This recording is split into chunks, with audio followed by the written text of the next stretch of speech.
ನಾನಿಲ್ಲಿ ಒಬ್ಬರನ್ನ ಮೀಟ್ ಮಾಡೋಕ್ಕೆ ಬಂದಿದ್ದೀನಿ. ವಿಡಿಯೋನ ಕೊನೆವರೆಗೂ ನೋಡಿ ಯಾರನ್ನ ಮೀಟ್ ಮಾಡೋಕ್ಕೆ ಬಂದಿದ್ದೀನಿ ಅಂತ ನಿಮ್ಗೆ ಹೇಳ್ತೀನಿ. ಎಷ್ಟು ಎಮೋಷ್ನಲ್ ಆಗಿಬಿಡ್ತೀನಿ ಒಂದೊಂದು ಲಕ್ಷಣವಾಗಿ, ಇಲ್ಲಾಂದರೆ ಸುಂದರವಾಗಿ ಯಾವಾಗ ಬೇಕಾದರೂ ನಾನು ಅವ್ರ ನಂಬರ್ನ ಬ್ಲಾಕ್ ಲಿಸ್ಟ್ ಹಾಕಿರೋದು ಉಂಟು. ಅದು ಅಪ್ಪನ ವಿಷಯ ಬಂದರೆ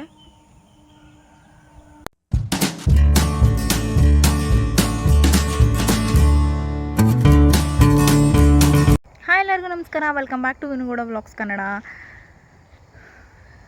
ಐ ಹೋಪ್ ಎಲ್ಲರೂ ಚೆನ್ನಾಗಿದ್ದೀರಾ ಅನ್ಕೋತೀನಿ. ನಾನು ಕೂಡ ತುಂಬ ಚೆನ್ನಾಗಿದ್ದೀನಿ. ಯಾರೆಲ್ಲ ಇನ್ನೂ ನನ್ನ ಚಾನಲ್ನ ಸಬ್ಸ್ಕ್ರೈಬ್ ಮಾಡದೆ ವಾಚ್ ಮಾಡ್ತಿದ್ದೀರಾ, ಪ್ಲೀಸ್ ದಯವಿಟ್ಟು ಸಬ್ಸ್ಕ್ರೈಬ್ ಮಾಡ್ಕೊಳ್ಳಿ. ನಿಮ್ಮ ಒಂದು ಸಬ್ಸ್ಕ್ರೈಬಿಂದ ನನಗೆ ವಿಡಿಯೋ ಮಾಡೋಕ್ಕೆ ಮೋಟಿವೇಶನ್ ಆಗುತ್ತೆ.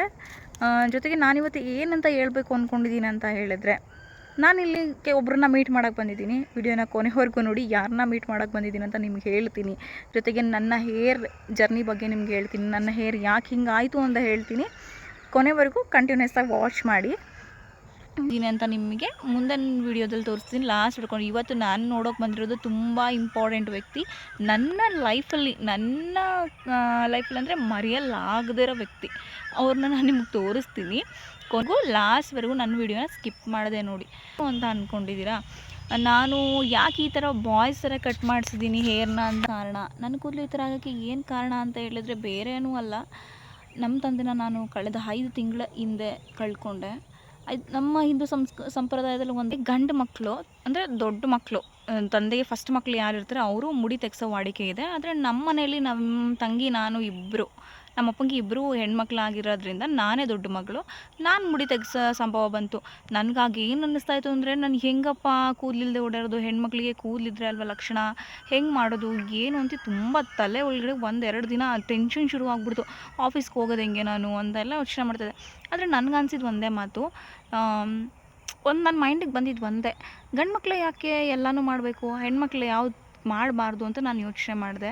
ನನ್ನ ಕೂದಲು ತುಂಬ ಉದ್ದ ಇತ್ತು. ಬೇಕಿದ್ರೆ ಇಲ್ಲಿ ಫೋಟೋ ಹಾಕ್ತೀನಿ ನೋಡ್ಕೊಳ್ಳಿ ನನ್ನ ಕೂದಲು ಯಾವ ಥರ ಇತ್ತು ಅಂತ. ಅಂದರೆ ನನಗೆ ನನ್ನ ಕೂದಲ ಮೇಲೆ ತುಂಬ ಒಲವು. ನಾನು ನನ್ನ ಕೂದಲನ್ನ ತುಂಬ ಚೆನ್ನಾಗಿ ಕೇರ್ ಮಾಡ್ತಿದ್ದೆ. ಯಾಕಂದರೆ ಈಗಿನ ಜನ್ರೇಷನಲ್ಲಿ ಯಾರಿಗೂ ಅಷ್ಟು ಕೂದಲು ಬೆಳೀತಾನೆ ಇಲ್ಲ ಎಲ್ಲರೂ. ಆಮೇಲೆ ಉದುರೋಗೋ ಚಾನ್ಸಸ್ ತುಂಬ ಇದೆ ಈಗಿನ ಫುಡ್ಡು, ವೆದರು ಎಲ್ಲರಿಂದ. ಆದರೆ ನನಗೆ ತುಂಬ ಚೆನ್ನಾಗಿದೆ ಕೂದಲು. ಆದರೆ ನನಗೆ ಆ ಕೂದಲನ್ನ ಕೊಡೋಕ್ಕೆ ನನಗೆ ಏನು ಅನ್ಕೋತಾ ಇದ್ದೆ ಗೊತ್ತಾ, ನಾವು ಚಿಕ್ಕ ವಯಸ್ಸಲ್ಲಿ ನಮಗೆ ಮುಡಿಯೆಲ್ಲ ಕೊಟ್ಟಿದ್ದು ನೆನಪು. ನಾವು ದೊಡ್ಡವರಾದಮೇಲೆ ಆ ಥರ ಮುಡಿಯೆಲ್ಲ ಕೊಟ್ಟು ನಮ್ಮನ್ನ ನಾವು ನೋಡಿಕೊಂಡೇ ಇಲ್ಲ ಯಾವತ್ತೂ. ಜೊತೆಗೆ ನಾನು ಆಫೀಸ್ಗೆ ಹೋಗೋ ಕಾರಣ, ಹೆಂಗೆ ಹೋಗೋದು ಆಫೀಸ್ಗೆ, ಏನು ಮಾಡೋದು ಇದಕ್ಕೆಲ್ಲ ಅಂತ, ಹೆಂಗಪ್ಪ ನಾನು ಹೇರ್ ಇಲ್ಲದೆ ನನ್ನ ಜರ್ನಿ ಮುಂದೆ ಕಂಟಿನ್ಯೂ ಮಾಡೋದು ಅಂದರೆ, ಆಫೀಸ್ಗೆ ಹೋಗ್ಬೇಕಾದ್ರೆ ಎಲ್ಲ ಹೆಂಗೆ ಜನಗಳೆಲ್ಲ ನಮ್ಮನ್ನು ನೋಡ್ತಿರ್ತಾರೆ, ತುಂಬ ಜನ ಓಡಾಡ್ತಿರ್ತಾರೆ ಅಂತ ಎಲ್ಲ ಯೋಚನೆ ಮಾಡ್ತಿದ್ದೆ. ಆದರೆ ನನಗನ್ಸಿದ್ದು ಒಂದೇ ಮಾತು, ನಾವು ಈಗ ನಾನು ನಮ್ಮ ತಂದೆ ಋಣನ ತೀರಿಸದೇ ಇದ್ದರೆ ಯಾವತ್ತೂ ನಾನು ಆ ಋಣನ ತೀರ್ಸೋಕ್ಕೆ ಸಾಧ್ಯನೇ ಇಲ್ಲ ಅಂತ ಯೋಚನೆ ಮಾಡಿದೆ.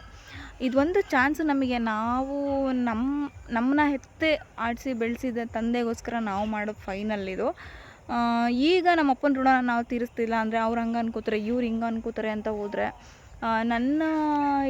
ನನ್ನತನ ನಾನು ಕಳ್ಕೊಂಬಿಡ್ತೀನಲ್ಲಪ್ಪ ಅಂತ ಹೇಳ್ಕೊಂಡು ನಾನು ಡಿಸೈಡ್ ಮಾಡಿದೆ, ಕೊಡಿಸ್ಬಿಡೋಣ ಬಿಡು, ಬಂದಿದ್ದು ಆಮೇಲೆ ನೋಡ್ಕೊಳ್ಳೋಣ. ಏಕೆ ನಾನು ಒಂದನ್ನು ಮನಸ್ಸಿಗೆ ತೊಗೊಂಡು ಡಿಸೈಡ್ ಮಾಡಿದೆ. ದೇವರಿಗೆಲ್ಲ ಮುಡಿ ಕೊಡ್ತಾರೆ, ಆದರೆ ತಂದೆ ತಾಯಿಗಿಂತ ದೊಡ್ಡ ದೇವರು ಯಾರೂ ಇಲ್ಲ ಈ ಭೂಮಿ ಮೇಲೆ.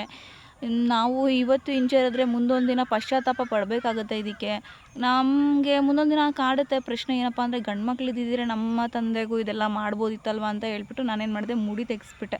ಮುಡಿ ಏನೋ ತೆಗೆಸ್ದೆ. ಆಮೇಲೆ ನನ್ನ ಪೀಕ್ಲಾಟ ನೋಡಬೇಕು. ಏನು ಗೊತ್ತಾ, ಕಾರ್ಯದ ದಿನ 1 ದಿನ ಅಷ್ಟೇ ನಾನು ಸುಮ್ಮನೆ ಇದ್ದೆ. ಹೇಗಪ್ಪ ಓಡಾಡೋದು, ಏನಪ್ಪ ಮಾಡೋದು, ಆಫೀಸ್ಗೆಲ್ಲ ಹೇಗೆ ಹೋಗೋದು ಅಂತೆಲ್ಲ ಯೋಚನೆ ಮಾಡ್ತಾಯಿದ್ದೆ. ಯೋಚನೆ ಮಾಡಬೇಕಾದ್ರೆ ನಾನು ಏನು ಮಾಡ್ತಿದ್ದೆ ಅಂದರೆ, ಮುಸ್ಲಿಮ್ ಥರ ಫುಲ್ಲೆಲ್ಲ ಕಟ್ಕೊಂಡು ನೀಟಾಗಿ ಫುಲ್ಲೆಲ್ಲ ಕವರ್ ಮಾಡ್ಕೊಂಡು ಹೋಗ್ತಾಯಿದ್ದೆ. ನನಗೆ ಕೆಲವೊಬ್ರು ನಮ್ಮ ಆಫೀಸಲ್ಲಿ ಕೆಲವೊಬ್ರು ನನ್ನನ್ನು ರೆಕಗ್ನೈಸ್ ಮಾಡೋದೇ ಬಿಟ್ಬಿಟ್ರು. ಮೇಡಮ್ ಬರ್ತಿಲ್ವಾ, ಇಲ್ಲ ಮೇಡಮ್ಮು ಕೆಲಸ ಬಿಟ್ಬಿಟ್ರಾ, ಹೊಸ ಮೇಡಮ್ ತೊಗೊಂಡ್ರ, ಆ ಥರ ಎಲ್ಲ ಶುರುವಾಗೋಯ್ತು. ನಮ್ಮ ರೆಗ್ಯುಲರ್ ಬರೋ ಫಾರ್ಮರ್ಸೇ ನನ್ನ ಗುರ್ತಿಡಿದಂಗೆ ಆಗಿಬಿಟ್ಟೆ ನಾನು. ಮುಸ್ಲಿಮಾ, ಇಲ್ಲಾಂದರೆ ಎಲ್ಲರೂ ನನ್ನ ಕೇಳೋರು, ನೀವು ಮುಸ್ಲಿಮಾ ಅಂತ. ಎಲ್ರಿಗೂ ಹೇಳಿ ಸಾಕಾಯ್ತಿತ್ತು. ಇಲ್ಲ ನಮ್ಮ ತಂದೆ ತೀರೋಗಿದ್ದಾರೆ, ಅದಕ್ಕೋಸ್ಕರ ಮುಡಿ ತೆಗ್ಸಿದ್ದೀನಿ ಅಂತ.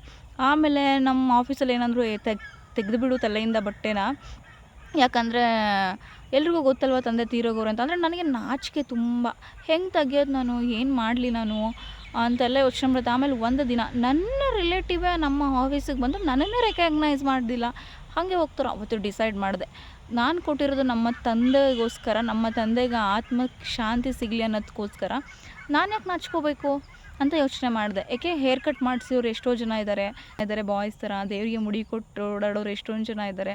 ಅದ್ರ ಮಧ್ಯೆ ನಾನು ಮಾಡಿರೋದು ಒಳ್ಳೆ ಕೆಲಸ, ನಮ್ಮ ತಂದೆಗೋಸ್ಕರ ನಾನು ಪ್ರೀತಿಯಿಂದ ಮಾಡಿರೋದು ಇದನ್ನು ಅಂದ್ಬಿಟ್ಟು ನಾನೇನು ಮಾಡಿದೆ, ಹೇರ್ ಕಟ್ ತೆಗ್ದಾಗ ನನಗೆ ಅನ್ನಿಸ್ತದೆ ಸ್ಟಾರ್ಟಿಂಗ್ ನನಗೆ ಒಂಥರ ಶೈ ಫೀಲ್ ಆಗೋದು, ಒಂಥರ ಇರಿಟೇಷನ್ ಆಗೋದು, ಹೆಂಗಪ್ಪ ಓಡಾಡೋದು ಅಂತ ತುಂಬ ನಾಚ್ಕೋತಾ ಇದೆ.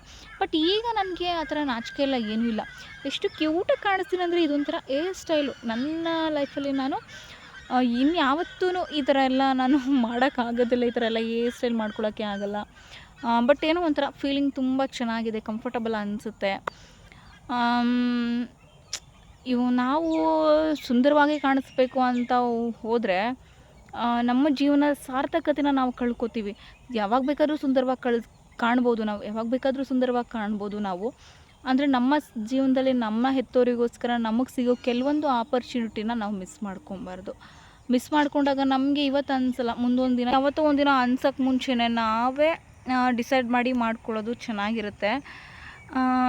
ನಮ್ಮ ಅಪ್ಪನ ಕಳ್ಕೊಂಡಾಗ ನಮಗಾಗೋದು ನೋವು, ಅಪ್ಪ ಅಂದರೆ ಆಗಸ ಅಂತ ಹೇಳ್ತಾರೆ. ಅಪ್ಪ ಇಲ್ಲ ಅಂದರೆ ಏನೂ ಇಲ್ಲ. ಇದ್ದಾಗ ನಾವು ಯಾರೇ ಆಗಲಿ, ಅಪ್ಪನೇ ಅಂತಲ್ಲ, ಇದ್ದಾಗ ಯಾರೇ ಆಗಲಿ ಅವ್ರ ಬೆಲೆ ನಮಗೆ ಗೊತ್ತಾಗಲ್ಲ. ಕಳ್ಕೊಂಡಾಗಲೇ ನಮಗೆ ಅವ್ರ ಬೆಲೆ ಏನು ಅಂತ ಗೊತ್ತಾಗೋದು. ನಮ್ಮಪ್ಪ ನಾವು ತುಂಬ ಅಂದರೆ ತುಂಬ ಫ್ರೆಂಡ್ಲಿ, ಹೋಗೋ ಬಾರೋ ಏನಲ್ಲೋ ಅಂತಲೇ ಮಾತಾಡಿಸ್ತಿದ್ದು. ಆದರೆ ನಮ್ಮಪ್ಪ ಒಂದಿನವೂ ಬೇಜಾರು ಮಾಡ್ಕೋತಿರ್ಲಿಲ್ಲ. ಅದೇನಾಯಿತು ಅನಿಸುತ್ತೆ, ಏನು ಅಂತ ಗೊತ್ತಿಲ್ಲ. ದೇವರಿಗೂ ಅದೇನೋ ಅಂತಾರಲ್ಲ, ತುಂಬ ಪ್ರೀತಿ ಮಾಡೋರಿದ್ದರೆ ದೇವರಿಗೂ ತಡ್ಕೊಳಕ್ಕಾಗಲ್ಲ ಅಂತಾರಲ್ಲ, ಹಾಗೆ ದೇವ್ರು ನಮ್ಮ ತಂದೆನ ಅಷ್ಟು ಬೇಗ ಕರ್ಕೋತಾನೆ ಅಂತ ನಾವು ಅಂದ್ಕೊಂಡೇ ಇರಲಿಲ್ಲ. ಬಟ್ ಇನ್ನೊಂದು ಸ್ವಲ್ಪ ದಿನನಾದರೂ ಬಿಡಬೇಕಿತ್ತು. ಏನು ಮಾಡೋಕ್ಕಾಗಲ್ಲ. ಕಾಲಾಯಿ ತಸ್ಮೈ ನಮಃ ಅಂತಾರಲ್ಲ, ಹಾಗೆ ಏನೇನು ಬರುತ್ತೋ ಅದನ್ನೆಲ್ಲ ನಾವು ಆಕ್ಸೆಪ್ಟ್ ಮಾಡಿಕೊಂಡು ಸ್ವೀಕರಿಸ್ತಾ ಹೋಗಬೇಕು. ಯಾರಿಲ್ಲ ಅಂದರೂ ನಾವು ಬದುಕಲೇಬೇಕು ಪ್ರಪಂಚದಲ್ಲಿ. ಅವರಿಲ್ಲ ಇವರಿಲ್ಲ ಅನ್ನೋದಷ್ಟೇ ಅಲ್ಲ, ಬದುಕಲೇಬೇಕು. ಏನು ಮಾಡೋಕ್ಕಾಗಲ್ಲ, ಅದು ಅನಿವಾರ್ಯ. ಆದರೆ ಮನಸ್ಸಲ್ಲಿ ನೋವು ಅನ್ನೋದು ಸಾಯೋವರೆಗೂ ಇದ್ದೇ ಇರುತ್ತೆ. ಆದರೆ ಏನು ಮಾಡೋದು, ಯಾರಿಲ್ಲ ಅಂದರೂ ನಾವು ಬದುಕಲೇಬೇಕಲ್ವ. ನಮ್ಮನ್ನು ನಂಬಿಸ್ಕೊಂಡು ಇರೋರಿಗೋಸ್ಕರ, ನಮ್ಮ ನಂಬಿಕೊಂಡು ಇರೋರಿಗೋಸ್ಕರನಾದರೂ ನಾವು ಬದುಕಲೇಬೇಕು. ಒಂಥರ ಇರೋ ಥರ ಕಾಣಿಸ್ತೀನಲ್ವಾ ಅಂತ ನನಗೆ ಫೀಲ್ ಆಗುತ್ತೆ. ನಾನು ಯೋಚನೆ ಮಾಡ್ಕೊತಿರ್ತೀನಿ, ಬೇರೆಯವ್ರಿಗೆಲ್ಲ ನಾನು ಏಲಿಯನ್ ಥರ ಕಾಣಿಸ್ತಿರ್ತೀನಲ್ಲಪ್ಪ ಅಂತ. ಲಕ್ಷಣವಾಗಿ ಇಲ್ಲಾಂದರೆ ಸುಂದರವಾಗಿ ಯಾವಾಗ ಬೇಕಾದರೂ ಇರ್ಬೋದು. ಆದರೆ ನಮ್ಮತನನ ನಾವು ಉಳಿಸ್ಕೋಬೇಕು ಅಂತ ಅಂದರೆ ನಮಗೆ ಒಂದಷ್ಟು ರೆಸ್ಪಾನ್ಸಿಬಿಲಿಟಿ ಇರುತ್ತಲ್ಲ, ಅದನ್ನು ಫುಲ್ಫಿಲ್ ಮಾಡ್ಕೋಬೇಕು. ನನಗೆ ಏನು ನಾನು ಕೂದಲನ್ನ ಕೊಡಬೇಕಾದ್ರೆ ನನಗೇನು ಅನ್ನಿಸ್ಲಿಲ್ಲ. ಎಲ್ಲರೂ ಹೇಳಿದ್ರು ಪಂಚಮುಡಿ ತೆಗೆಸ್ಬಿಡು, ಇಲ್ಲಾಂದರೆ ಬೇಡ ಬಿಡು, ಗಂಡು ಮಕ್ಕಳು ಮಾಡಿಸ್ಕೋತಿದ್ರು, ಏನಾಗಲ್ಲ ಬಿಡು ಅಂತ ಅಂದರು. ಆದರೆ ನನಗೆ ಅಂತ, ಯಾಕಂದರೆ ನಾನು ಚಿಕ್ಕ ವಯಸ್ಸಲ್ಲೇ ನಮ್ಮ ಅಪ್ಪನ ಹತ್ರ ಮಾತು ತೊಗೊಬಿಟ್ಟಿದ್ದಂತೆ. ಏನಂತ ಅಂದರೆ, ನಾನು ಚಿಕ್ಕವಳಿದ್ಬೇಕಾದ್ರೆ, ನಾನೊಂದು 7 ವರ್ಷ 8 ವರ್ಷ ಮಗು ಇರಬೇಕಾದ್ರೆ ನಮ್ಮ ಅಪ್ಪಂಗೆ ಹಿಂಗೆ ಎಲ್ಲ ಹೋಗ್ಬೇಕಾದ್ರೆ, ಅಪ್ಪ ನಿಮ್ಗೆ ಗಂಡು ಮಕ್ಕಳಿಲ್ವಲ್ಲ, ನೀವು ಸತ್ತೋದ್ರೆ ನಾನೇ ತಲೆ ಬೋಳ್ಸ್ಕೊತೀನಿ ಅಂತ ಮಾತು ಕೊಡು ಅಂತ ಹಠ ಮಾಡಿ ಮಾತು ತೊಗೊಬಿಟ್ಟಿದ್ದಂತೆ. ಅದು ಒಂದು ಪ್ಲಸ್ ಪಾಯಿಂಟ್ ಆಯಿತು ನಮ್ಮ ವಿಷಯದಲ್ಲಿ. ಈಗ ಮಾತು ತೊಗೊಬಿಟ್ಟಿದ್ದೀನಿ. ನಮ್ಮ ಅಪ್ಪಂಗೆ ನಾನು ಮಾತು ತೊಗೊಂಡ್ಮೇಲೆ, ಮಾತಿಗೆ ತಪ್ಪಿದ್ರೆ ತೊಗೊಂಡ್ಮೇಲೆ ಆ ಮಾತನ್ನ ನಡೆಸ್ಕೊಡ್ಬೇಕು ಕೊನೆಗಾಲದಲ್ಲಿ. ಇವತ್ತು ನಾವು ಶೋಕಿ ಮಾಡ್ತಾ ಇದ್ದೀವಿ, ಇಲ್ಲ ಒಂದು ಕಡೆ ಎಲ್ಲೋ ಕೆಲಸ ಮಾಡ್ತಾ ಇದ್ದೀವಿ, ಇಲ್ಲ ಈಗಿನ ಜನರೇಷನಲ್ಲಿ ಫ್ಯಾಷನ್ನು ಟ್ರೆಂಡು, ನಾನು ಹೆಂಗಪ್ಪ ಓಡಾಡೋದು, ಫ್ಯಾಷನೇಬಲ್ ಆಗಿರುತ್ತೆ, ನಾನು ಆಚೆ ಎಲ್ಲ ಹೋಗೋದು ಹೆಂಗೆ ಅಂತ ನಾವು ಇವತ್ತು ಯೋಚನೆ ಮಾಡಿದ್ರೆ ಆವತ್ತು ನಮ್ಮಪ್ಪನ ಕೊಟ್ಟಕ್ಕೆ ನಾವು ಧಕ್ಕೆ ತಂದಂಗೆ ಆಗುತ್ತೆ ಅಂದ್ಬಿಟ್ಟು ನಾನು ಮಾಡಿಸ್ಕೊಂಡೆ. ಆದರೂ ಇದೊಂಥರ ಚೆನ್ನಾಗಿದೆ ಹೇರ್ ಸ್ಟೈಲು. ಲೈಫಲ್ಲಿ ಕೆಲವೊಬ್ಬರು ಅಷ್ಟೇ ಇದನ್ನು ಎಕ್ಸ್ಪೀರಿಯೆನ್ಸ್ ಮಾಡೋಕ್ಕಾಗೋದು. ಇನ್ನೊಂದು ಏನಂದರೆ, ನನ್ನ ಫ್ರೆಂಡ್ ಒಬ್ಬರು ನನ್ನ ಥರನೇ ಮುಡಿ ಕೊಡಬೇಕು ಅಂತ ಇದ್ದಾರೆ. ಆದರೆ ಅವರು ಅಪ್ಪನಿಗೋಸ್ಕರ ಅಲ್ಲ, ಅವರು ದೇವ್ರಿಗೋಸ್ಕರ ಮುಡಿ ಕೊಡಬೇಕು ಅಂತ ಇದ್ದಾರೆ. ಬಟ್ ನಾನು ಇಷ್ಟೊಂದು ಕ್ಯಾಶುವಲಾಗಿ, ಇಷ್ಟೊಂದು ಸ್ಪೋರ್ಟಿವ್ ಆಗಿ ತೊಗೊಂಡಿರೋ ಕಾರಣ ಈ ಹೇರ್ ಸ್ಟೈಲ್ನ ಅವ್ರೇನು ಮಾಡಬೇಕು ಅಂದ್ಕೊಂಡಿದ್ರು, ಅವರು ಹೆದರ್ಕೋತಿದ್ರಂತೆ. ನಾನಿವಾಗ ಈ ಹೇರ್ ಸ್ಟೈಲ್ನ ಇಷ್ಟೊಂದು ಕ್ಯಾಶುವಲಾಗಿ ಸ್ಪೋರ್ಟಿವ್ ಆಗಿ ತೊಗೊಂಡೆ. ಅವ್ರು ಹೇಳ್ತಾಯಿದ್ರು ನನಗೆ, ಇನ್ನು ಏನಾಗಲ್ಲ ಬಿಡೆ, ನಾನು ಕೊಡಬೇಕು ಅಂದ್ಕೊಂಡಿದ್ದೀನಿ, ಕೊಡ್ತೀನಿ, ನಾ ಹೆಂಗೆ ಕಾಣಿಸುತ್ತೋ ಹೆಂಗಿರ್ತೀವೋ ಅಂತ ಯೋಚನೆ ಮಾಡ್ತಾ ಇದ್ವಿ. ಇವಾಗ ನಿನ್ನ ನೋಡಿ ತುಂಬ ಚೆನ್ನಾಗಿ ಕಾಣಿಸ್ತಿದ್ಯಾ ಅಂತ ಅನ್ನಿಸ್ತೈತೆ. ಹಾಗಾಗಿ ನಾನು ಕೊಡ್ತೀನಿ. ಜೊತೆಗೆ ನಿನ್ನ ಧೈರ್ಯನ ನಾವು ಮೆಚ್ಚಲೇಬೇಕು. ನನಗೂ ಒಂಥರ ನಿನ್ನನ್ನು ನೋಡಿ ಧೈರ್ಯ ಬಂತು, ನಿನ್ನನ್ನು ನೋಡಿ ಇನ್ಸ್ಪೈರ್ ಆಯಿತು ನನಗೆ. ನಾನು ಕೊಡ್ತೀನಿ ಅಂತ ನನ್ನ ಫ್ರೆಂಡು ನನಗೆ ಪರ್ಸ್ನಲಿ ಹೇಳಿದ್ಲು. ನನಗೆ ಮೊದಲೆಲ್ಲ ಈ ಮುಡಿ ಕೊಟ್ಟಾಗ ಹೋಪ್ನೇ ಕಳ್ಕೊಂಬಿಟ್ಟಿದ್ದೆ. ಹೆಂಗಪ್ಪ ನಾನು ಓಡಾಡೋದು, ನಾಚಿಕೆಲೆಲ್ಲ ಓಡಾಡ್ತಾಯಿದ್ದೆ. ಇವಾಗ ಅನಿಸುತ್ತೆ, ಯಾವ ನಾಚಿಕೆ ಹೇಳಿ. ಎಷ್ಟೋ ಜನಕ್ಕೆ ಈಗ ಏರು ಉದ್ರೋಗ್ಬಿಟ್ಟಿರುತ್ತೆ, ಅವರೆಲ್ಲ ಆರಾಮ್ಸೆ ಇರ್ತಾರೆ. ಎಷ್ಟೋ ಜನ ದೇವ್ರು ಕೊಟ್ಟ ರೂಪ ಅಷ್ಟೇ ನಮಗೆ. ಅದನ್ನು ರೂಪಕ್ಕೆ ಕಾರಣವಾಗಿರೋರು ನಮ್ಮ ತಂದೆ ತಾಯಿ. ನಮ್ಮ ತಂದೆ ತಾಯಿಗಿಂತ ನಮಗೆ ಮಿಗಿಲಾದಿದ್ದು ಯಾವುದೂ ಇಲ್ಲ. ಇದು ಒಂದು ಚಾನ್ಸು ಅವ್ರನ್ನ ಋಣ ತೀರ್ಸೋಕ್ಕೆ ಅಂದ್ಬಿಟ್ಟು ನಾನು ತೀರಿಸ್ದೆ. ಅವ್ರನ್ನ ಉಳಿಸ್ಕೊಳಕ್ಕಾಗಲಿಲ್ಲ. ಒಂದು ಸಲ ನನಗೆ ಅನಿಸುತ್ತೆ ಚೆನ್ನಾಗಿದ್ದಾಗಲೇ ಹೋಗ್ಬಿಟ್ರೆ ಬೆಟರು ಅಂತ. ಯಾಕಂದರೆ ಅವ್ರ ಕಷ್ಟ ನೋಡಿದ್ರೆ ನಮಗೆ ಅನ್ನಿಸ್ತಾ ಇತ್ತು, ದೇವರೇ ನಾನು ಒಂದು ಸಲ ನಿಜವಾಗ್ಯೇ ಮಾಡ್ಕೊಂಡೆ ದೇವರೇ ಉಳಿಸೋಂಗಿದ್ರೆ ಒಳ್ಳೆ ರೀತಿಲಿ ಉಳಿಸು. ನಿನಗೆ ಇಷ್ಟ ಇಲ್ವಾ ಅವ್ರನ್ನ ಕರ್ಕೊಂಬಿಡ್ತೀನಿ ಅಂದರೆ ದಯವಿಟ್ಟು ನಮ್ಮ ಕಣ್ಣಿಂದ ನೋಡ್ದಿರೋ ಥರ ಕರ್ಕೊಂಬಿಡು. ನಮ್ಗೆ ಇವೆಲ್ಲ ನೋಡೋಕ್ಕಾಗಲ್ಲ. ನಮ್ಮ ಅಪ್ಪನ ಏನಂದರೆ ನಮಗೆ ಚಿಕ್ಕ ವಯಸ್ಸಲ್ಲಿದ್ದಾಗ ಹುಷಾರಿಲ್ದೇ ನಾವು ಮಲ್ಕೊಳ್ಬೇಕಾದ್ರೆ ನಮ್ಮ ತಂದೆ ಎಷ್ಟು ನೋವು ಮಾಡ್ಕೋತಿದ್ರು. ಆದರೆ ಅವ್ರನ್ನ ಈ ಪರಿಸ್ಥಿತಿಲಿ ನಾನು ಹಾಸ್ಪಿಟ್ಲಲ್ಲಿ ಅವ್ರನ್ನ ನೋಡ್ತಾ ಇದ್ರೆ ನಮಗೆ ತಡ್ಕೊಳ್ಳೋ ಶಕ್ತಿ ಇರ್ತಿರ್ಲಿಲ್ಲ. ಆದರೂ ನಮಗೊಂದು ಧೈರ್ಯ, ಅವ್ರು ಉಳ್ಕೊತಾರೇನೋ ಅನ್ನೋದು ಒಂದು ಹೋಪ್ ಮಾತ್ರ ಕೊನೆವರೆಗೂ ನಾವು ಬಿಡಲಿಲ್ಲ. ಓಡಾಡ್ತಾನೆ ಇದ್ವಿ ಉಳಿಸ್ಕೊಳ್ಳೋಕ್ಕೆ. ಆದರೆ ಆ ದೇವರೇನೋ ಕಟ್ಗ ಅನಿಸುತ್ತೆ ಒಂದೊಂದು ವಿಷಯದಲ್ಲಿ ಕರ್ಕೊಂಬಿಟ್ಟ. ತಂದೆ ಅಂದರೆ ಎಲ್ಲ ಹೆಣ್ಮಕ್ಳಿಗೂ ತಂದೆ ಅಂದರೆ ತುಂಬ ಪ್ರೀತಿ. ತಾಯಿಗಿಂತ ಹೆಣ್ಮಕ್ಳಿಗೆ ತಂದೆ ಅಂದರೆ ಪ್ರೀತಿ. ನಮಗೂ ಅಷ್ಟೇ ನಮ್ಮ ಅಪ್ಪ ಅಂದರೆ ತುಂಬ ಪ್ರೀತಿ. ಆದರೆ ಅವರಿದ್ದಾಗ ತುಂಬ ಗೋಳಾಡ್ಸಿದ್ದೀವಿ, ಬೈತಿದ್ವಿ, ಆಡ್ತಿದ್ವಿ. ಎಷ್ಟೋ ಸಲ ನಮ್ಮಪ್ಪ ನನಗೆ ಎಮೋಷ್ನಲ್ ಆಗಿಬಿಡ್ತೀನಿ ಒಂದೊಂದು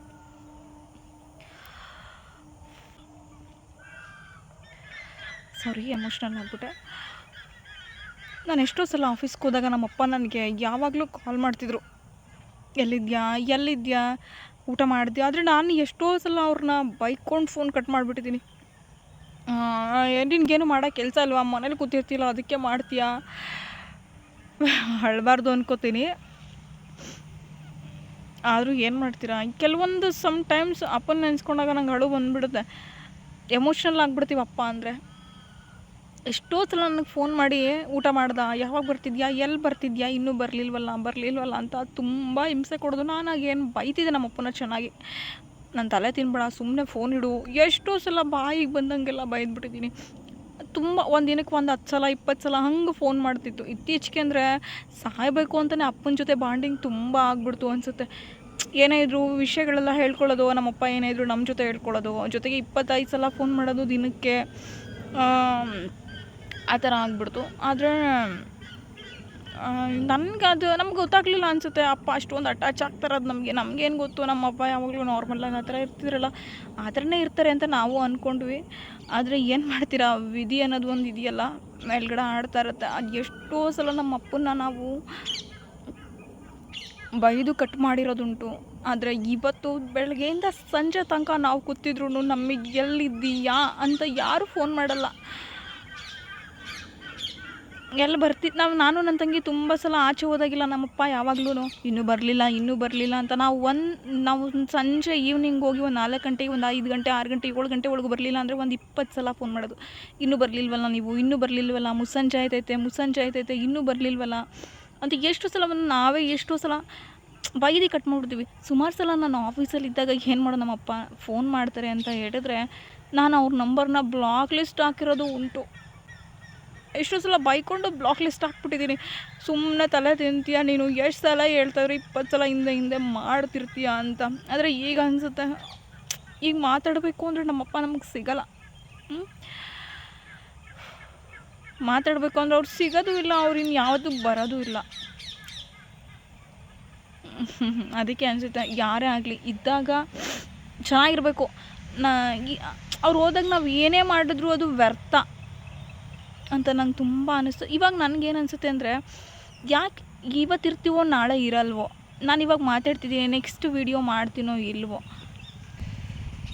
ಆದರೆ ಮನುಷ್ಯ ಏನು ಗೊತ್ತಾ, ದ್ವೇಷ, ಅಸೂಯೆ ಅದರಲ್ಲೆಲ್ಲ ತುಂಬ ಜೀವನದಲ್ಲಿ ಯಾರು ಬರ್ತಾರೆ ಯಾರೋ ಹೋಗ್ತಾರೆ, ಅದೆಲ್ಲ ಯಾವುದು ಮ್ಯಾಟ್ರೇ ಆಗಲ್ಲ, ಇಂಪಾರ್ಟೆಂಟು ಆಗಲ್ಲ. ಆದರೆ ಎತ್ತೋರು ತಂದೆ ತಾಯಿ ಕಳ್ಕೊತೀವಲ್ಲ, ಆ ನೋವು ಮುಂದೆ ಏನೂ ಇಲ್ಲ. ತಂದೆ ತಾಯಿ ಇಲ್ಲದೆ ಇರೋರು ಅದು ಎಷ್ಟು ಸಂಕಟ ಪಡ್ತಾರೋ ನನಗಂತೂ ಗೊತ್ತಿಲ್ಲ. ಆದರೆ ಕಣ್ಣು ಮುಂದೆ ಅಪ್ಪ ಅಮ್ಮನ ಕಳ್ಕೊಂಡಾಗ ನೋವಾಗುತ್ತಲ್ಲ, ಅದು ಒಂಥರ ನಾನು ಪರ್ಸ್ನಲಿ ಅನುಭವಿಸ್ಬಿಟ್ಟೆ ಆ ನೋವನ್ನ, ಏನು ನೋವು ಅಂತ. ನಮ್ಮ ತಂದೆ ಇದ್ದಾಗ ನಮಗೆ ಕೆಲವೊಂದು ರೆಸ್ಪಾನ್ಸಿಬಿಲಿಟಿಗಳು ಗೊತ್ತಾಗಲ್ಲ.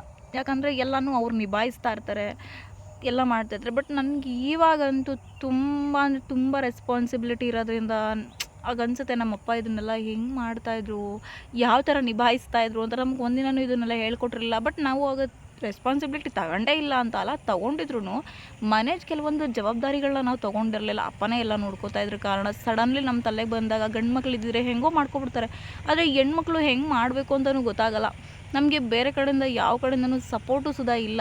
ಏನು ಮಾಡಬೇಕು ಯಾರನ್ನೇ ಆಗಲಿ ಕಳ್ಕೊಳ್ಳೋಕೆ ಮುಂಚೆ ಒಂದು ಸಲ ಯೋಚನೆ ಮಾಡಿ, ಯಾಕೆ ದ್ವೇಷ, ಯಾಕೆ ಮನಸ್ತಾಪ, ಯಾಕೆ ಇಷ್ಟು ಕೋಪ, ಇವತ್ತಿದ್ದು ನಾಳೆ ಹೋಗೋ ಈ ಮನುಷ್ಯನ ಜನ್ಮದಲ್ಲಿ ಯಾಕೆ ಇಷ್ಟೆಲ್ಲ ಬದಲಾವಣೆ ಅಂತ ನಿಮಗೆ ನೀವೇ ಮನಸ್ಸಲ್ಲಿ ಅಂದ್ಕೊಳ್ಳಿ. ಆವಾಗ ಅನಿಸುತ್ತೆ ನಮಗೆ, ಬಿಡು ಆ ಒಂದು ಕ್ಷಣ ಬಿಟ್ಟು ನಾವೇ ಸೋಲೋಣ. ನಾವು ಸೋಲೋದ್ರಿಂದ ನಮ್ಮ ಸ್ವಾಭಿಮಾನಕ್ಕೇನು ಧಕ್ಕೆ ಬರಲ್ಲ ಅಲ್ವಾ.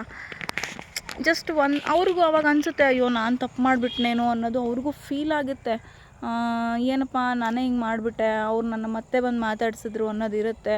ಅದಕ್ಕೆ ಹೇಳ್ತಾ ಇರೋದು, ಎಲ್ಲರೂ ಕಳ್ಕೊಳ್ಳೋಕೆ ಮುಂಚೆ ನೀವು ಯೋಚನೆ ಮಾಡ್ಕೊಳ್ಳಿ ಏನಕ್ಕೆ ಕಳ್ಕೊಬೇಕು ಅಂತ.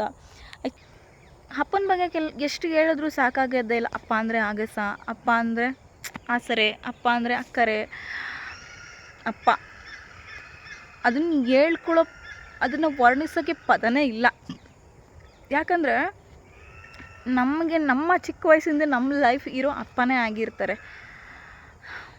ಅಪ್ಪ ಎಲ್ಲನೂ ಕೊಡಿಸಿರ್ತಾರೆ, ಎಲ್ಲದರಲ್ಲೂ ನೋಡ್ಕೊಂಡಿರ್ತಾರೆ. ಬಟ್ ನಾವೇನು ಗೊತ್ತಾ, ಬೆಳೀತಾ ನೀನೇನು ಮಾಡಿದೆ, ನೀನೇನು ಮಾಡಿದ್ಯಾ ಅಂತ ಎಲ್ಲ ಕೇಳೋಕ್ಕೆ ಶುರು ಮಾಡಿಬಿಡ್ತೀವಿ. ಯಾಕೆ ನಾವೇ ಎಷ್ಟೋ ಸಲ ನಮ್ಮ ಅಪ್ಪಂಗೆ ಕೇಳಿದ್ದೀವಿ, ಅವ್ರನ್ನ ಗೋಳುಯ್ಕೊಂಡಿದ್ದೀವಿ. ಆದರೆ ಅವಾಗೆಲ್ಲ ನಮಗೆ ಗೊತ್ತಾಗ್ತಿರ್ಲಿಲ್ಲ. ಯಾಕಂದರೆ ಅಪ್ಪ ನಮ್ಮ ಜೊತೆಲಿದ್ರಲ್ಲ. ಇವಾಗ ಅಪ್ಪ ಇಲ್ವಲ್ಲ, ಆ ಕಷ್ಟ ಏನು ಅಂತ ಗೊತ್ತಾಗುತ್ತೆ. ಅಪ್ಪನ ಕಳ್ಕೊಂಡಾಗಲೇ ಅಲ್ವಾ ಅವ್ರ ಬೆಳೆ ಏನು ಅಂತ ಗೊತ್ತಾಗೋದು. ಈಗ ತುಂಬ ಸಲ ಯೋಚನೆ ಮಾಡ್ತೀವಿ, ನಮ್ಮ ಅಪ್ಪ ಇದ್ದಿದ್ರೆ ಹಂಗೆ ಮಾಡ್ತಿದ್ವಿ, ಹಿಂಗೆ ಮಾಡ್ತಿದ್ವಿ, ಅಪ್ಪ ಇದ್ದರೆ ಹಂಗೆ ಮಾಡ್ತಿತ್ತು, ಹಿಂಗೆ ಮಾಡ್ತಿತ್ತು. ಕಳ್ಕೊಂಡಾಗ ತುಂಬ ನೆನೆಸ್ಕೊತೀವಿ. ಅವಾಗೆಲ್ಲ ನಮ್ಮಪ್ಪ ನನಗೆ ಫೋನ್ ಮಾಡಿದ್ರೆ ಇರಿಟೇಷನ್ ಆಗೋದು. ಎಷ್ಟೋ ಸಲ ಅವ್ರ ನಂಬರ್ನ ಬ್ಲಾಕ್ ಮಾಡಿದ್ದೀನಿ ಅಂತ ಹೇಳಿದ್ದೀನಿ, ನನ್ನ ಹತ್ರ ಬ್ಲಾಕ್ ಮಾಡಿಬಿಟ್ಟಿದ್ದೀನಿ. ಅಂದ್ರೆ ನನಗೆ ಬೇಜಾರಾದಾಗೆಲ್ಲ ನಾನು ಈ ಪ್ಲೇಸಿಗೆ ಬರ್ತೀನಿ. ಬೇಜಾರಾದಾಗೆಲ್ಲ ಏನು ಮಾಡ್ತೀನಿ ಅಂದರೆ, ಇಲ್ಲಿ ಕಾಣಿಸ್ತಾ ಇದ್ದಾರಲ್ಲ ಈ ನಮ್ಮ ಅಪ್ಪನ ನೋಡ್ತಾ ಇರ್ತೀನಿ. ಮನಸ್ಸಲ್ಲಿರೋದೇ ಏನೇ ಇದ್ದರೂ ಇಲ್ಲೇ ಹೇಳ್ಕೊತೀವಿ. ನಮಗೊಂಥರ ಆಗ್ರಹ ಆಗುತ್ತೆ. ನೆನೆಸ್ಕೊಂಡಾಗ ಈ ಕಡೆ ಬಂದರೆ ಏನೋ ಒಂಥರ ನೆಮ್ಮದಿ ಅನಿಸುತ್ತೆ. ಸ್ವಲ್ಪ ಹೊತ್ತು ಇಲ್ಲ ಇದ್ದು 1 ಅವರು ಇಲ್ಲಾಂದರೆ ½ ಆನ್ ಅವರು ಎಷ್ಟೊತ್ತು ನಮಗೆ ಟೈಮ್ ಇರುತ್ತೆ ಅಷ್ಟು ಇದ್ದು ನಮ್ಮ ಟೈಮ್ ಸ್ಪೆಂಡ್ ಮಾಡ್ಕೊಂಡು ಹೋಗ್ತೀವಿ. ಅವರಿದ್ದಾಗ ಕೆಲವೊಂದು ಸನ್ನಿವೇಶದಿಂದ ಅವ್ರ ಜೊತೆ ಟೈಮ್ ಸ್ಪೆಂಡ್ ಮಾಡೋಕ್ಕೆ ಕಾಲಾವಕಾಶ ಸಿಕ್ಕಿದ್ದೇ ಕಮ್ಮಿ. ಹೇಳ್ತಾರಲ್ಲ, ಅಪ್ಪ ಇದ್ದಾಗ ಕೆಲವೊಂದು ಜವಾಬ್ದಾರಿಗಳು ನಮಗೆ ಗೊತ್ತಾಗಲ್ಲ. ಅವ್ರು ಹೋದಾಗಲೇ ಅಲ್ವ ನಮಗೆಲ್ಲ ಜವಾಬ್ದಾರಿ ಗೊತ್ತಾಗೋದು. ಇದೇ ರೀತಿ ನನ್ನ ಚಾನಲ್ನ ವಾಚ್ ಮಾಡಿ ಸಬ್ಸ್ಕ್ರೈಬ್ ಮಾಡೋದು ಮಾತ್ರ ಮರಿಬೇಡಿ. ನಿಮಗೆ ಈ ನನ್ನ ವಿಡಿಯೋಗಳು ಇಷ್ಟ ಆದರೆ ಒಂದು ಲೈಕ್ ಕೊಡಿ. Thank you for watching.